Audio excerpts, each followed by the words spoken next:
माय God, इथे काय चाललंय ना मला हेच कळत नाहीये. सगळे मिळून ना मला आणि युवराजला लांब करायचा प्रयत्न कर.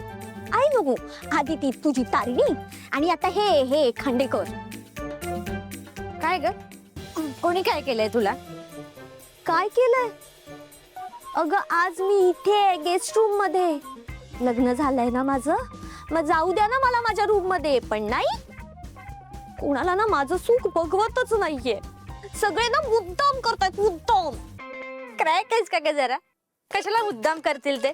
त्यांना काही दुसरे कामं नाहीयेत? तुला काय जातंय बोलायला? हा, मी माझी रूम सोडून इथे गेस्ट रूम मध्ये झोपणार आहे. किती ती घाई? अगं एका रात्रीचा प्रश्न आहे. उद्या पूजा झाली ना की आयुष्यभर त्याच खोलीत राहायचंय तुला, आणि नंतर तुला कधी वाटलं वेगळीकडे झोपावं तर युवराज जिजू काही तुला सोडणार नाहीयेत. That I know. पण काय आहे हे सारखं पूजा पूजा पूजा? लग्न सुरू झाल्यापासून फक्त पूजा चालू आहेत. मला वाटलं होतं की लग्न म्हणजे सेरेमनी असेल, छान डान्स असतील, संगीत असेल, आपण सगळे खूप एन्जॉय करू. पण हे फंक्शन सुरू झाल्यापासून ना मी फक्त पूजाच करतेय. अगं ताई, लग्न म्हणजे काय फक्त सेरेमनी असते का? आयुष्यभराचं वचन असतं ना ते, कमिटमेंट असते. आणि प्रत्येकाच्या आयुष्यात ही नवीन फेज येते, म्हणूनच तर एवढे सगळे विधी असतात ना. ओके ठीक आहे, पण हे उपवासाचं काय?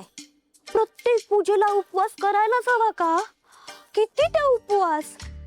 आणि एवढ्या पूजा करताना मला अंगात एनर्जी नको का? ताई अगं, आपल्याकडे प्रत्येक विधीला काहीतरी महत्व आहे.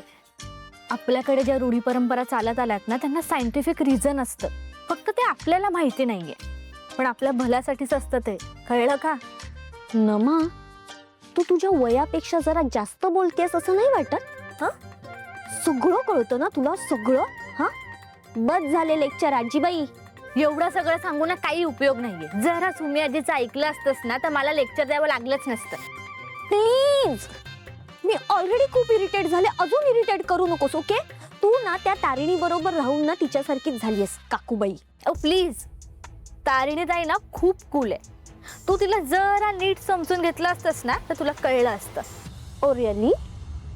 असं काय तुझ्या तारिणीमध्ये? हा, काय काय आहे ती? बघावं तेव्हा आगाऊपणा करत असते, दुसऱ्यांना शिकवत असते.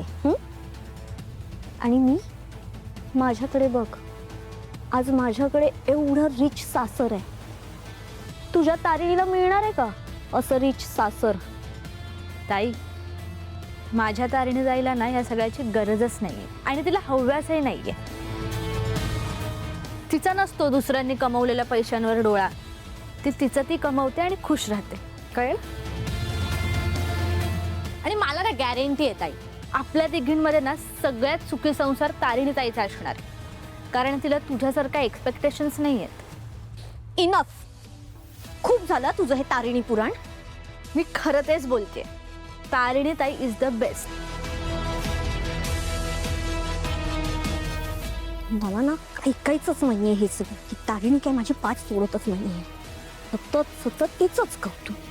इथे निशीचं कौतुक कोणालाच नाहीये, निशीला अटेन्शनच नाहीये.